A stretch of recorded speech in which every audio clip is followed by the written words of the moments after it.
बाकी हानमा season 2 episode 26। Episode का नाम है ड्रेस। तो एपिसोड को एंजॉय करने से पहले चैनल को लाइक, कमेंट एंड सब्सक्राइब करना ना भूलें। Thank you so much. तो बढ़ते हैं चले आगे वीडियो में। तो बाकी बताता है कि मैं और मेरे डैड एक दूसरे से बिल्कुल अलग थे। जिंदगी जीने तक का तरीका, लड़ने तक की टेक्निक्स, सब कुछ अलग था। पर उनकी एक टेक्निक थी जिसकी मैं आज भी बहुत तारीफ करता हूँ। मुझे गर्व है कि ये टेक्निक उन्होंने खोजी। तभी बाकी उन पर अटैक कर देता है और यूजिरो उसकी टांग को पकड़ लेता है और बाकी घबरा जाता है और यूजिरो बोलता है उस टेक्निक को मरीन्स ड्रेस कहते हैं। तभी वो बाकी को घुमाकर अपनी बाजू में दबा लेता है और ये देख सब घबरा जाते हैं और बाकी की नाक से खून आने लगता है और यूजिरो बोलता है इस टेक्निक का सीधा मतलब निकलता है कपड़े, और बाकी को हवा में हिलाने लगता है और बोलता है अपने बेटे को सबक सिखाने का तरीका थोड़ा कठोर है। और बाकी के दिमाग में खून जमा होने लगता है और उसकी आंख, नाक, कान, हर जगह से खून आने लगता है और उसे सब कुछ लाल दिखाई देने लगता है और आसपास खड़े लोग भागने लगते हैं। और टोकुगावा बोलता है ऐसा बाकी के साथ करने से यूजिरो के आसपास सेमी ट्रांसपेरेंट ड्रेस बनती दिखाई दे रही है। तो ओलिवर सोचता है कि ये जो कर रहा है मैं कभी नहीं कर पाऊंगा और समझ में नहीं आ रहा कि अब वो आगे क्या करेगा। तभी यूजिरो रुक जाता है और बोलता है कि अपने आप को बचाओ और अपने शरीर को बचाओ और अगर खुद को हानमा मानते हो तो इससे बच कर दिखाओ। और वो बाकी को गाड़ी पर देकर मारता है। वो बाकी को पैर से घुमाना शुरू करता है और बोलता है मेरे बेटे को कमजोर मत समझना क्योंकि ये मेरा बेटा है। और वो फिर से बाकी को गाड़ी में मारता है। सब ये देखकर हैरान रह जाते हैं कि ये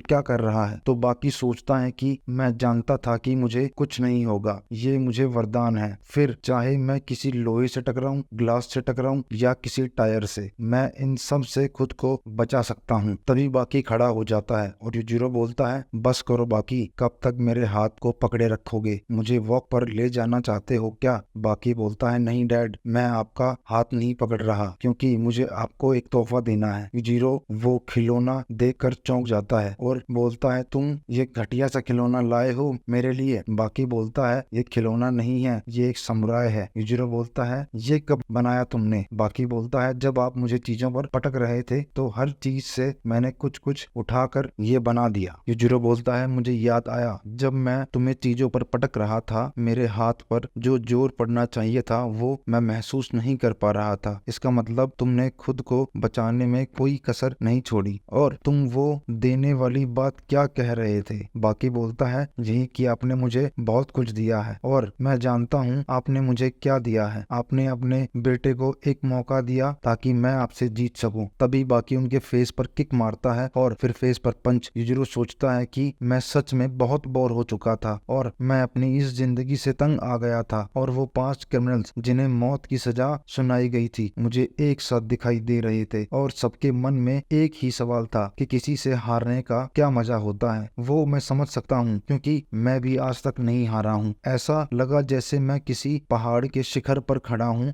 और दूर दूर तक कोई नहीं है और मेरे वहां रुकने का मन भी नहीं है। तो मैं रास्ते की खोज में वहां से निकल गया और जब तक मुझे कोई परेशान ना करे मुझे सुकून नहीं मिलता। और जैसे जैसे आपकी ताकत बढ़ती है आपके सपने आपसे दूर होते जाते हैं। दौलत, शोहरत, रुतबा, ताकत से बस अभी सब चीजें खरीदी जा सकती हैं। मैं इतना ताकतवर हूँ कि कोई मेरा कुछ नहीं बिगाड़ सकता। तभी बाकी उन्हें एक जोरदार किक मारता है और फिर एक जोरदार किक और फिर एक फेस किक और फिर यूजिरो नीचे गिर जाता है और सब चौंक जाते हैं। यूजिरो खड़ा होता है और बोलता है कि बाकी बाप बेटे का रिश्ता बहुत अजीब होता है। बेशक हम लड़ रहे हैं पर हम साथ हैं। बाकी बोलता है मैं नहीं जानता कि आप क्या कह रहे हैं पर एक बात तो है कि हम एक दूसरे के इतने करीब कभी नहीं आए थे। यूजिरो बोलता है तुम हानमा परिवार के वारिस हो। बाकी बोलता है कि हानमा नाम जुड़ना ही बहुत बड़ी बात है और मेरी रगों में जो खून दौड़ रहा है वो हानमा परिवार का है। तभी बाकी पिघलना शुरू हो जाता है और यूजिरो की तरफ बढ़ता है और यूजिरो को एक जोरदार पंच मारता है और यूजिरो बोलता है तुम में बहुत जान है बेटा, मुझे तो याद भी नहीं मुझे आखिरी बार ऐसा पंच किसने मारा था। तभी बाकी बोलता है क्या आप जिंदगी से बोर हो गए हैं। यूजिरो बोलता है जिंदगी से बोर होकर ही तो मैं जापान से बाहर दूसरे देशों में गया और हर तरह के मार्शल आर्टिस्ट से लड़ा और राक्षसों से लड़ा, बड़े बड़े जानवरों से लड़ा, अंडरवर्ल्ड से लड़ा और यहाँ तक कि आर्मी से भी। पर किससे पता था कि मुझे एक छोटे बच्चे से लड़कर सुकून मिलेगा और वो इंसान जिससे लड़कर मुझे सुकून मिल रहा है वो कोई और नहीं मेरा ही अंश है। तभी बाकी बोलता है कि जब एक बच्चे को नया खिलौना मिलता है तो उससे वो उसे खेल कर बोर होकर उसे तोड़ देता है। यह सुनकर हर कोई चौंक जाता है और तभी वहाँ एक लड़की आ जाती है, जिसे देख बाकी चौंक जाता है और बोलता है कि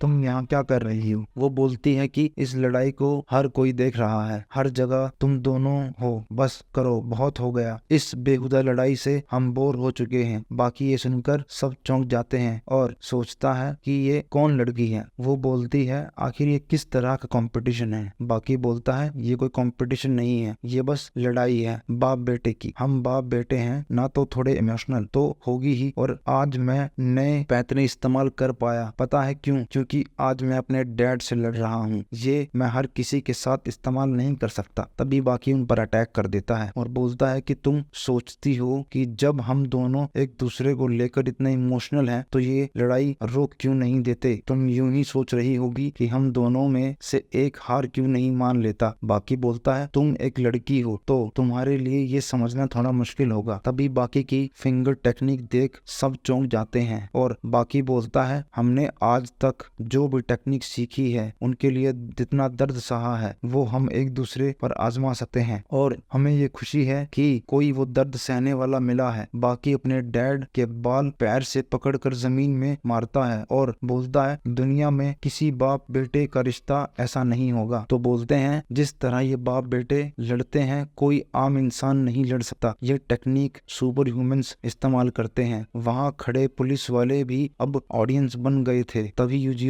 एक जोरदार किक बाकी को मारता है और बाकी मुश्किल से खुद को संभालता है। तभी यूजिरो उस लड़की को बोलता है मैं नहीं जानता तुम कौन हो और उससे तुम्हारा क्या रिश्ता है, पर तुम उसे उसकी जगह याद दिलाती रहना। मैं नहीं जानता तुम्हारा रिश्ता कितना आगे बढ़ चुका है, पर बाकी ताकतवर हो चुका है और इसमें कहीं ना कहीं तुम्हारा हाथ है। और वो उसे शुक्रिया बोलता है। वो लड़की बोलती है कि मैंने उसमें उसकी कोई मदद नहीं की। यूजिरो बोलता है बस करो और एक लड़की को बाप बेटे के बीच नहीं आना चाहिए। तभी बाकी बोलता है मैं नहीं चाहता तुम्हें कुछ हो जाए, इसलिए यहाँ से चली जाओ। वो बोलती है मैं कहीं नहीं जाऊंगी, अब बस करो। तभी बाकी अपने डैड पर अटैक कर देता है और वो डर जाती है और उन तीनों को समझ आ गया था कि अब अंत बहुत नजदीक है और हजारों की तादाद में लोग यहाँ पर जमा थे क्योंकि हर कोई लड़ाई का अंत अपनी नजरों से देखना चाहता था। और वो जो जोश और जुनून हम पीछे छोड़ आए हैं ये लोग उसे देखने आए हैं। सब पढ़ लिख कर आगे बढ़ चुके हैं, सब अच्छे पैसे कमा रहे हैं, पर कहीं ना कहीं हमने इस चीज को खो दिया है। पिछले कई घंटों से ये एक दूसरे पर अटैक कर रहे हैं, क्या ये नफरत है? और आज कई बाप बेटे ये लड़ाई मिलकर देख रहे हैं और ये बाप बेटे की लड़ाई नफरत की वजह से नहीं बल्कि ये उनकी तमन्ना है। बाकी यूजिरो की गर्दन पर चढ़ जाता है और अचानक चौंक जाता है और यूजिरो आगे चलने लगता है। बाकी सोचता है मैं डैड के कंधों पर हूँ, मैंने